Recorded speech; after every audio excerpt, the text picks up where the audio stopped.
Wow. Well, where do you even begin? The Xbox fan base, and I'm talking about the die-hard fan base. I'm an Xbox fan. I play on Xbox, play on everything I can possible because I've got that luxury. And if you have that luxury, I implore everyone to do the same.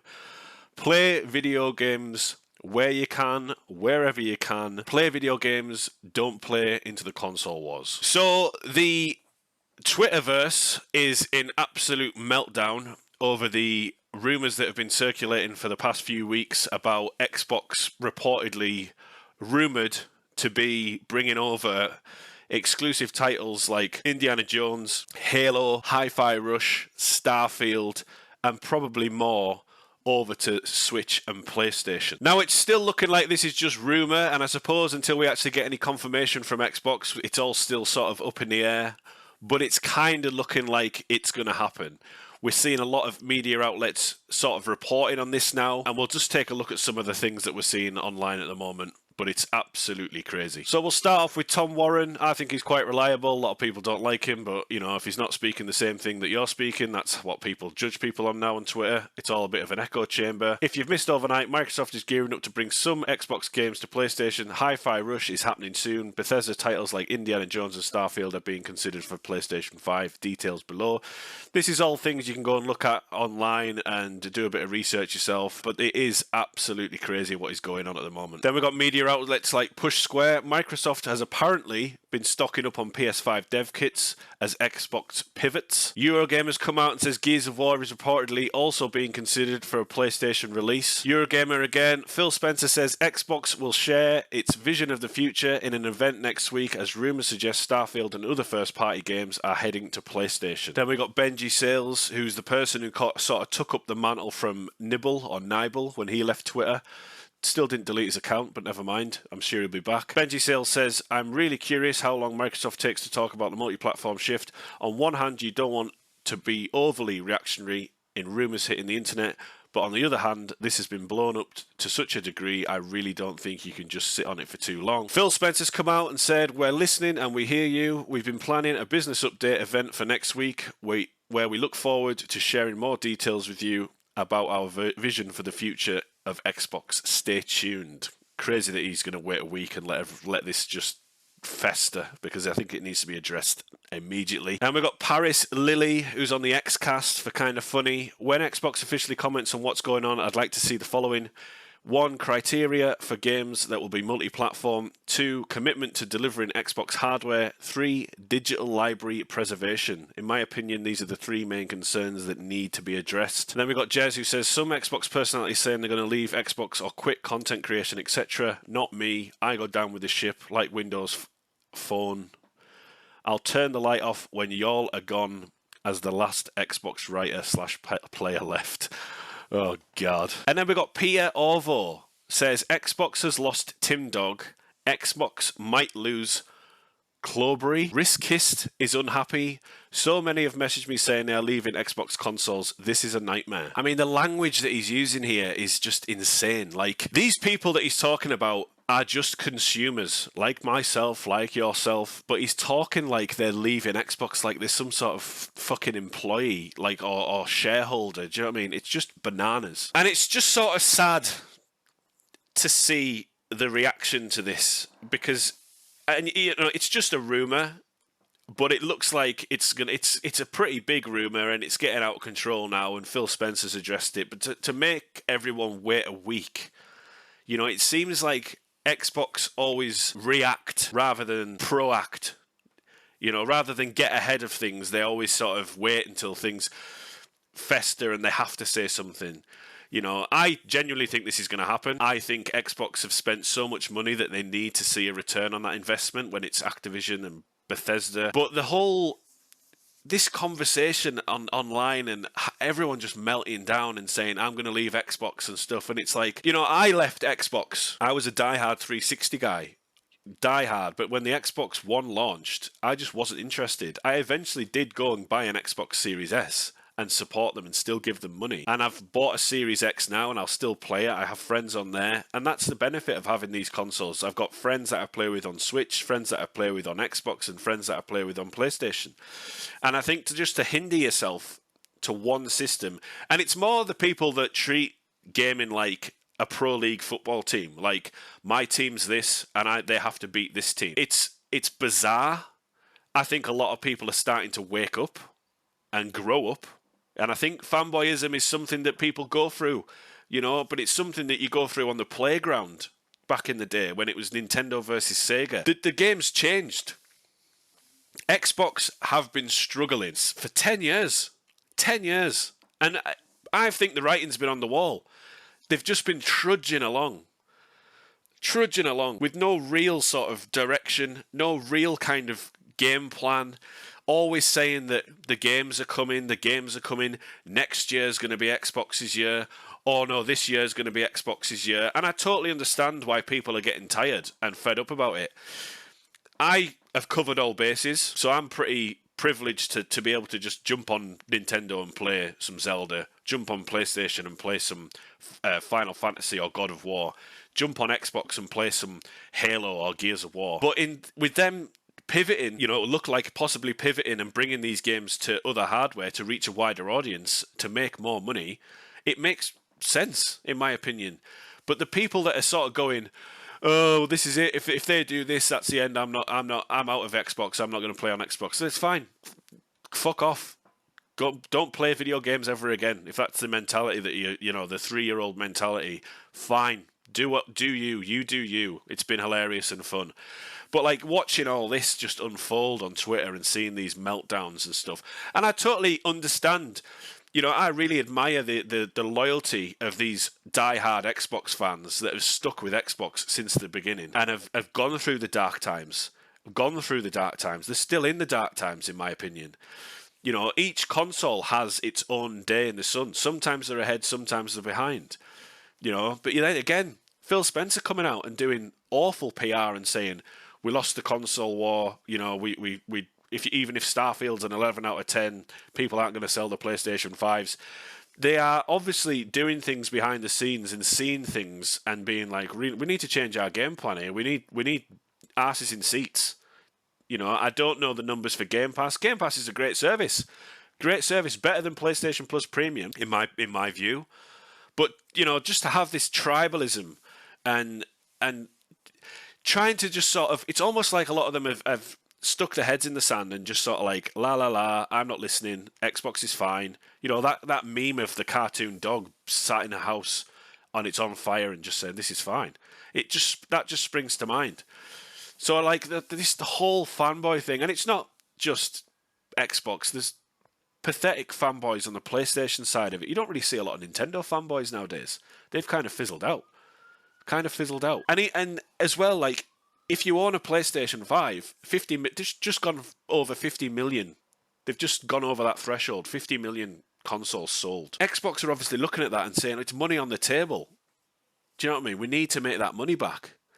I don't think they're ever going to leave the hardware scene. I think they're going to keep releasing consoles, but I genuinely think that they're going to pivot and try and get people playing more of their games where possible. I mean, think of somebody who's constantly just been in the PlayStation 5 ecosystem, who's never played a Gears of War game, who's never played a Halo game, and then going, right, okay, we're bringing Gears of War over to PlayStation, and just having that, and that person might go, oh, do you know what, I really enjoyed that, I'm going to go and buy an Xbox and see what else they've got. But it also takes away the sort of need to own an Xbox now. You can play Xbox games on PC through Xbox Game Pass Ultimate. So you don't even need to have an Xbox if you've got a PC. And if all this is true, you don't even need to have an Xbox to play Gears of War, Hi-Fi Rush, Halo, Starfield. All these games that are just going to be coming over to PlayStation. It's sort of like devaluing the console. So it's a weird one to see. It's strange. It's very interesting to watch. But I just don't like the whole, a lot of these people that have been shilling for the corporation, corporate slaves, I like to call them, because they do free PR, they're not getting paid for it, and they just create these toxic fan bases. And now they're all sort of, some of them are turning and, contradicting themselves. It's just laughable. And I really implore people to try and, if you see a rumour, or any sort of news, go to the source. Go to the source.